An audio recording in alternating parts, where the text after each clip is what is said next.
dari Prodi Ilmu Administrasi Nilaran. Baiklah, di sini saya akan menjelaskan salah satu materi dari mata kuliah Studi Masyarakat Indonesia, yaitu tentang kearifan lokal.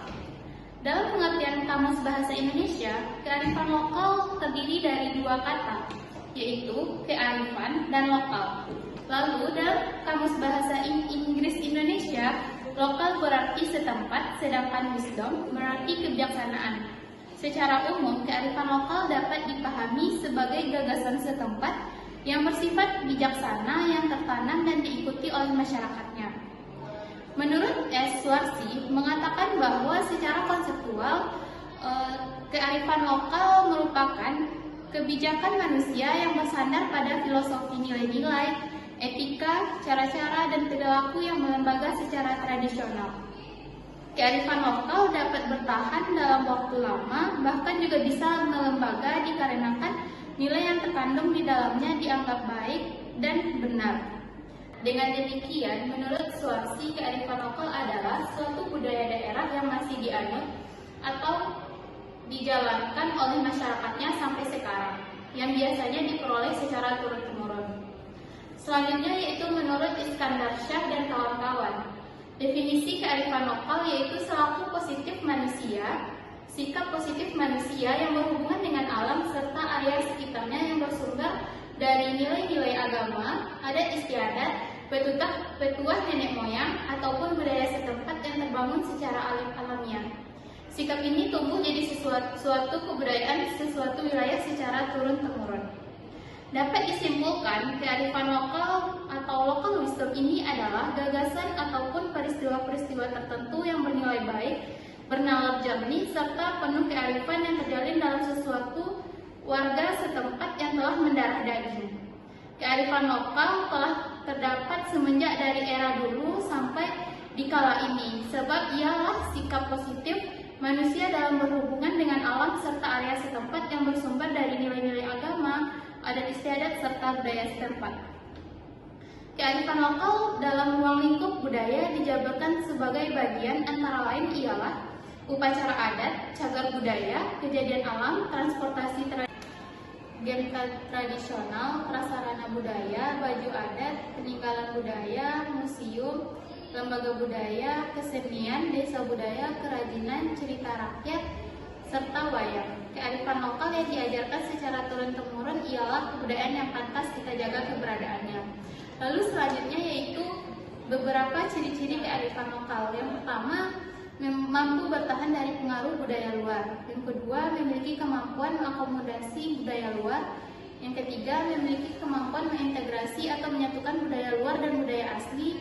Yang keempat, memiliki kemampuan mengendalikan. Dan yang kelima yaitu memiliki kemampuan memberi arah dan petunjuknya, yaitu fungsi kearifan lokal. Kearifan lokal tentunya juga memiliki berbagai fungsi yang baik untuk masyarakat.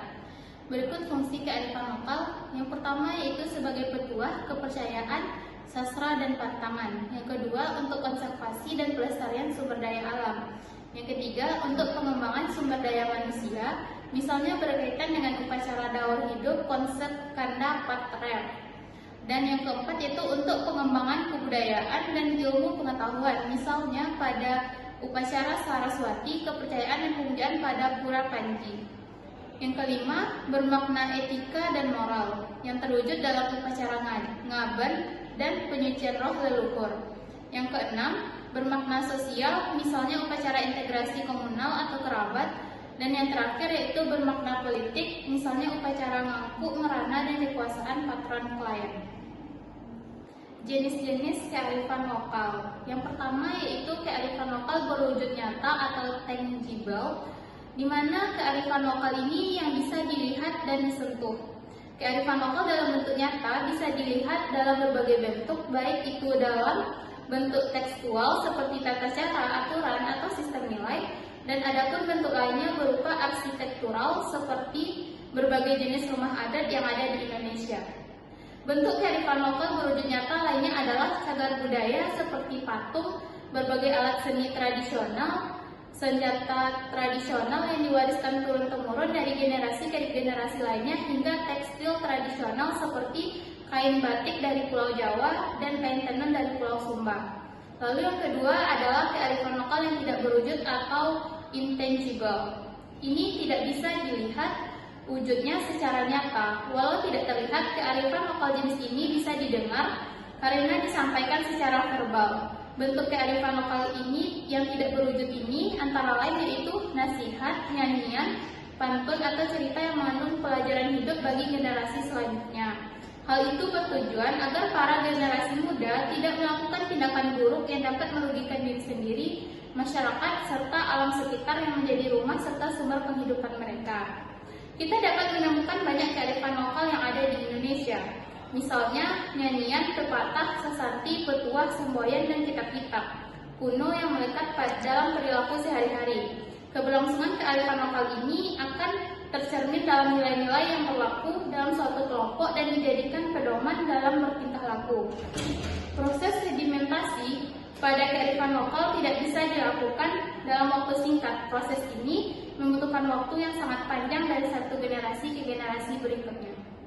Lalu yang terakhir yaitu contoh kearifan lokal yang ada di Indonesia. Yang pertama yaitu awik-awik di Bali dan Lombok Barat.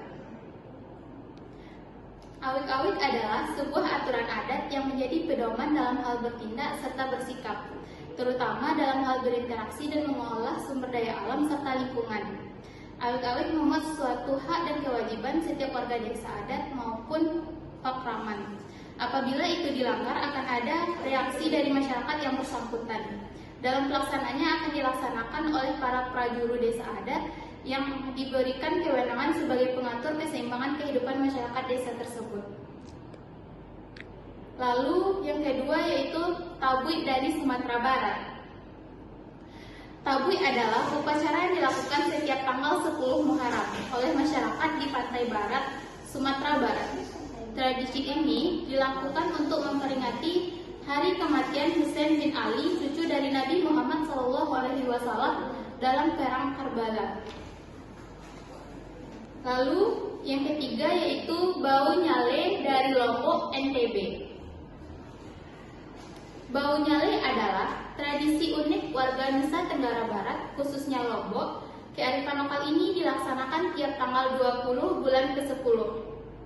Berdasarkan penanggalan masyarakat Sasak, nantinya mereka akan bersama-sama menangkap nyale atau cacing laut warna-warni di pantai selatan Lombok. Yang keempat yaitu Bebi dari Muara Enim, Sumatera Selatan. Bebi adalah sebuah tradisi menanam dan memanen padi secara bersamaan. Ini dilakukan agar proses panen bisa cepat selesai. Nah, nantinya kalau proses panen sudah selesai akan diadakan syukuran. Yang kelima yaitu Brobosan dari Jawa. Brobosan adalah suatu upacara yang dilakukan saat ada kematian sebagai penghormatan terakhir. Jadi sebelum jenazah seseorang dibawa ke pemakaman, nantinya pihak keluarga dan kerabat bisa melakukan berobosan atau berjalan di bawah peti mati yang sudah dipanggul. Yang keenam, Grebek Sawal di Yogyakarta. Grebek Sawal dilaksanakan tiap 1 Syawal sebagai bentuk syukur atas Hari Raya Idul Fitri. Dalam tradisi ini nantinya akan ada pengarakan gunungan Kakung dan gunungan Putri yang berisi sayur-sayuran dan hasil panen bumi lainnya. Yang ketujuh yaitu lompat batu dari Nias. Lompat batu jadi salah satu kearifan lokal yang mendunia. Asalnya dari Nias, Sumatera Utara. Ini dilakukan oleh masyarakat suku Nias, khususnya laki-laki dengan cara melompati tumpukan batu yang tingginya kurang lebih 2 meter. Yang kedelapan yaitu Seba dari Banten. Banten punya kearifan lokal yang bernama Seba. Seba dilakukan oleh masyarakat suku Baduy dengan berjalan kaki menuju kota pada pukul 4 pagi untuk bertemu pejabat pemerintah daerah dan menyerahkan hasil bumi mereka. Yang kesembilan yaitu ogoh-ogoh dari Bali. Biasanya ogoh-ogoh ditampilkan jelang perayaan Nyepi. Ogoh-ogoh merupakan karya seni patung yang berasal dari kebudayaan Bali. Ogoh-ogoh sendiri menggambarkan butakala yaitu makhluk alam bawah dalam kepercayaan Hindu. Dan yang ke-10 yaitu wayang kulit dari Jawa. Wayang kulit adalah salah satu contoh kearifan lokal dari kebudayaan Jawa. Wayang kulit dimainkan dengan iringan gamelan dan biasanya akan diantumkan syair-syair dalam bahasa Jawa. Sekian dari materi yang saya paparkan. Sekian, terima kasih. Assalamualaikum warahmatullahi wabarakatuh.